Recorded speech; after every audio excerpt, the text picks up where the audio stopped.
Today I will be giving you my guide to mastering Chroma. As someone who's been playing Chroma for a long time, I felt like this would be a great service to the community.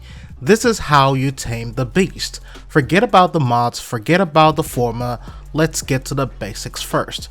The reason for this is that there are several builds out there to check out different modding setups and different styles, but your skills and understanding of the warframe is what really makes those builds effective. One of the first things to know when it comes to mastering a warframe is to know the ability sets, the strengths, and of course their weaknesses as well.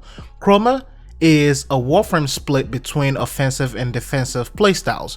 You can in some way call Chroma a double-edged sword.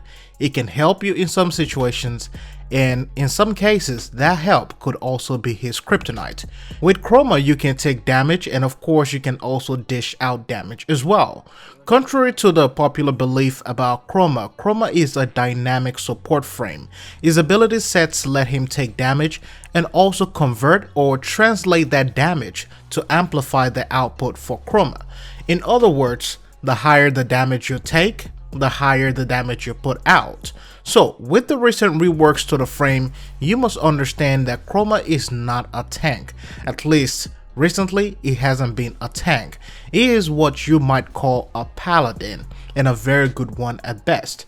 Now with his passive ability, the energy color you choose determines the element of the warframe. You have toxin elements, you have heat, you have electric, and of course you have cold, or something you can call ice. In short, toxin will boost your reload speed. Heat will increase your health when you cast elemental ward, which is going to be your second ability, and of course electric effects will reflect damage back to the enemy, and the cold effect will give you additional armor. Now this of course are aligned with colors like green, black or white, and colors like red, and of course with electric you have colors like blue.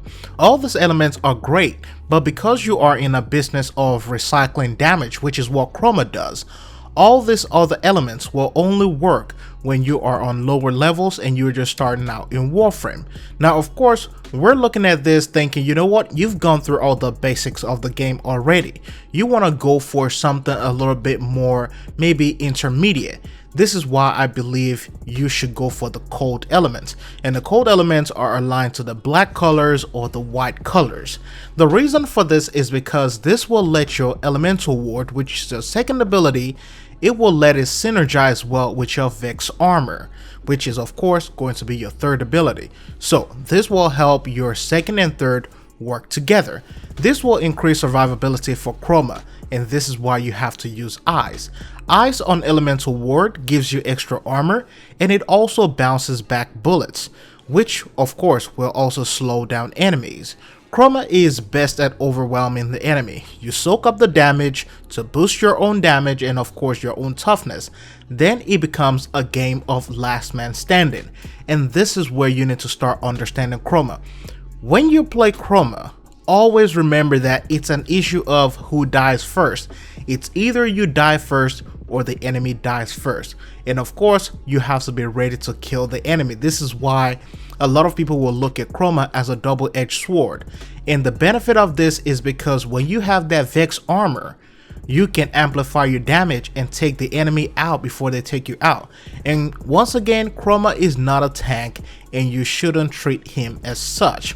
Now when it comes to modding Chroma, which is where a lot of people have multiple builds and things you want to go for, you have adaptation mods, you have Umbra mods, and there's nothing against going with those mods. However, you also have to understand what you are doing.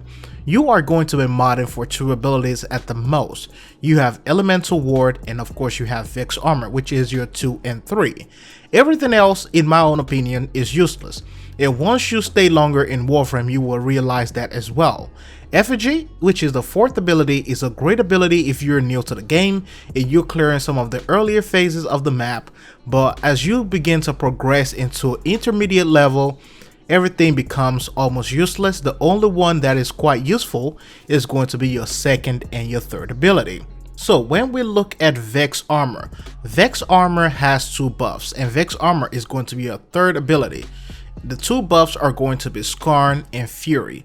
Scorn effect gives you armor if you lose your shields, and of course the Fury effect will amplify your damage whenever you take damage to your health. So this is one of the beautiful things about using Chroma and what makes Chroma really special.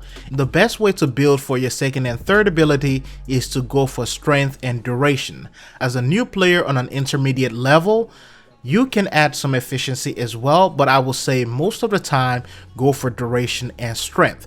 Here is a sample build, which is basically something that you can use. However, this is not a perfect build. This is just a build to use as an example. And of course, ignore the arcanes. Know that a build like this will take you across the star chart in basic levels. However, once you start reaching levels 80 and above, you will have to start relying on your skills and other builds as well. Now, everything else is going to be based on skills when it comes to Chroma. Well, most of the warframes in the game. And of course, it will be how you utilize the frames themselves. Once again, Chroma is not a tank. He can do some things like a tank, but his survivability is based on a last man standing philosophy. You have to overwhelm your enemy and kill them first. It's a race to see who can deal the most damage. Now, as far as weapons of choice are concerned when it comes to playing Chroma, Chroma thrives a lot with shotguns and fast rifles, and that is because of that Fury buff. Now, if you're in situations, maybe you got a chance to go for Eidolon hunts, then Chroma is great with sniper rifles like the Lanka, the Vectis Prime, or the Rubico Prime. Those are amazing choices. Now, my choice of melee weapon will be pole arms or heavy blades. Chroma also thrives when you are using weapons with high critical chance because, like I said earlier, that Fury buff makes critical weapons a pleasure to work with. Now, it is also important that you understand once again that Chroma's primary role in a battlefield is to overwhelm the enemy and in some cases to draw some aggro or charge at them. Now, this is of course where you will start owning your own skills and start developing other ways to approach the situation.